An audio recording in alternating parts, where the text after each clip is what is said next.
Give it up for the one and only Mr. John Takano!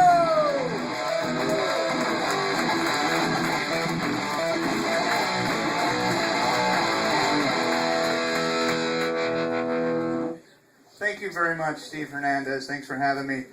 Round of applause for you guys. You guys are a great audience. You guys are a comedy audience, and I know this because before the show started, you're all huddled around that TV watching The Hangover. You love comedy. That's great. Sure beats, watching a Bergman movie. It's like, what are you guys doing on Sunday? Oh, I'm going to go to Chatterbox to watch the classic Bergman masterpiece Persona. It's an expressionistic, one-of-a-kind masterwork filmed in beautiful black and white to symbolize the duality of the human spirit. Also, there's stand-up comedy, but enough about that. I want to talk about Bergman. It's a good thing they don't have Bergman in that library of DVDs. I didn't see too many Criterion DVDs in that library, you guys. That's cool. I mean, you don't want to seem too snooty, I guess. Ladies and gentlemen, I tried to kill myself recently. It's true. My life's not doing too great. The moment I was going to kill myself, my conscience kind of kicked in and said to me, Don, if you go through with this, and you're not going to be around, then who's going to crush all that black pussy?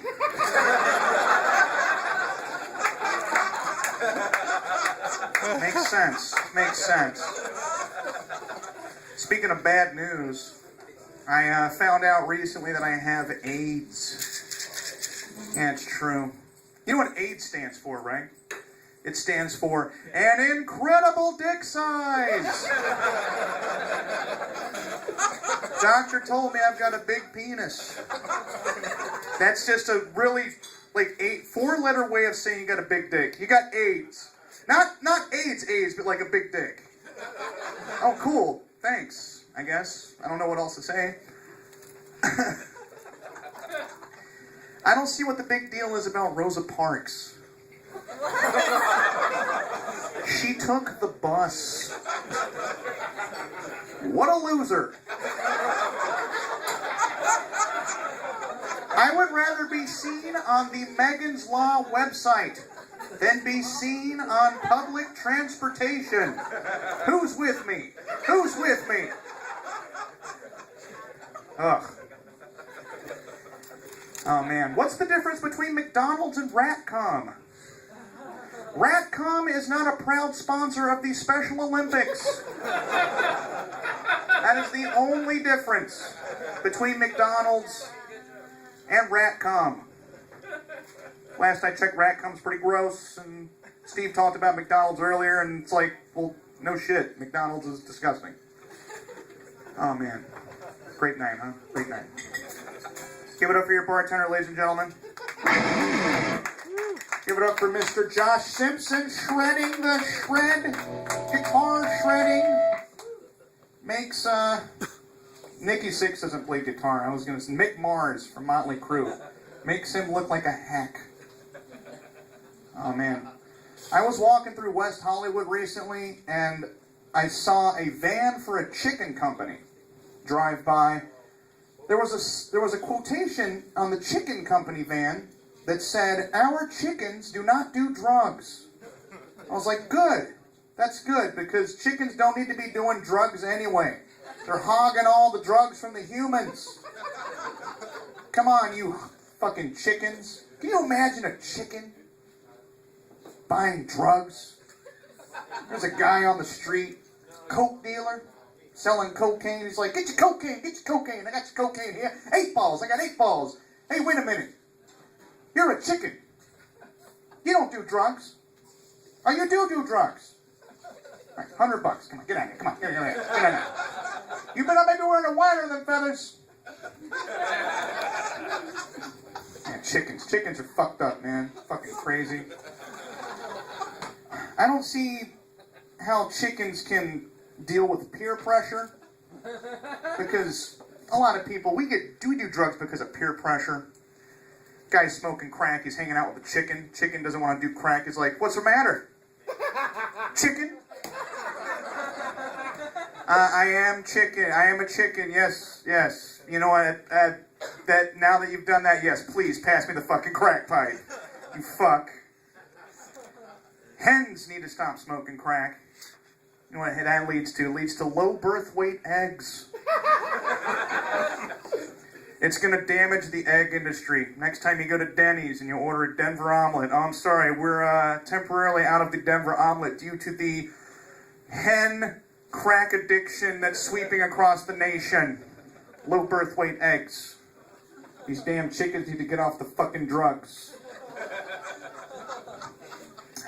Anybody been to Paris? Been to Paris? Paris is a great city, right? They have public toilets in Paris. You know what my favorite public toilet in Paris is? Jim Morrison's grave. Did I offend the Doors fans here? Oh, I'm sorry. I'm sorry that you watched the Oliver Stone Doors. Like, I had a marathon listening to Morrison Hotel Soft Parade.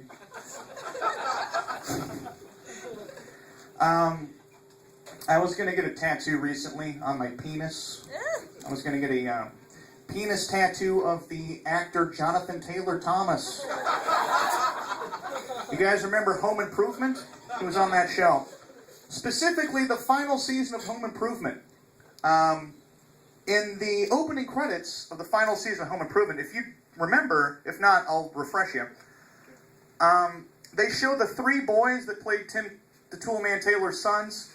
In the opening credits, they're the boys, but they morph into like the older teenage versions of the boys.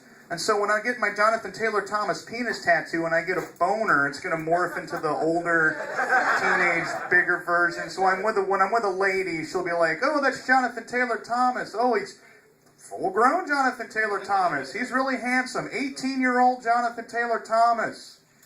18-inch Jonathan Taylor Thomas, I might add. I have, doctor said I got a big penis. Taco Bell recently came out with some Doritos-inspired taco shells. There's nacho cheese, there's Cool Ranch. Well, Doritos is going to repay the favor. They're going to come out with a new flavor of Dorito, and I'm really excited. It's called Taco Bell Plain Taco Shell Flavored Doritos.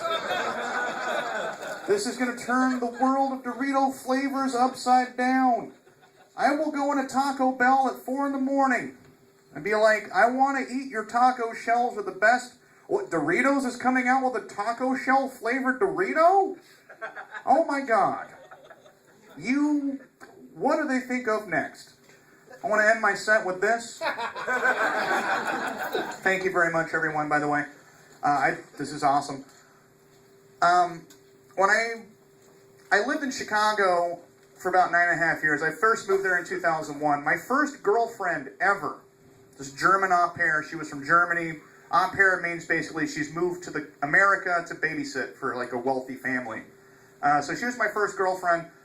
She lived out in the northwest Chicago suburbs, and we dated for about 5 months, and we decided to break up, and we decided to have breakup sex. And we had breakup sex at the host family's house. The host family wasn't there, so it was just me and her. We had breakup sex in a 10-year-old boy's bedroom. This is true. The one thing I'll never forget is that when I was having sex with her, there was a Tony Hawk poster on the fucking wall. Tony Hawk watching me, this intimate moment, and it scarred me for life because I never had a problem with Tony Hawk before that. He's like a nice guy, doesn't do drugs, he's a pro skater, he's a good influence on our kids. But now I can't go to X Games or Warped Tour, can't do that without thinking about the one final intimate moment I could have with the first woman I loved when I was penetrating her, looking into her eyes. I love you, but this is not going to work out. Thanks a lot, Tony Hawk, you fucking asshole. I will beat you with your fucking skateboard. You're skinny. I'm bigger than you. You're skinny. And you're in your 40s. Good night.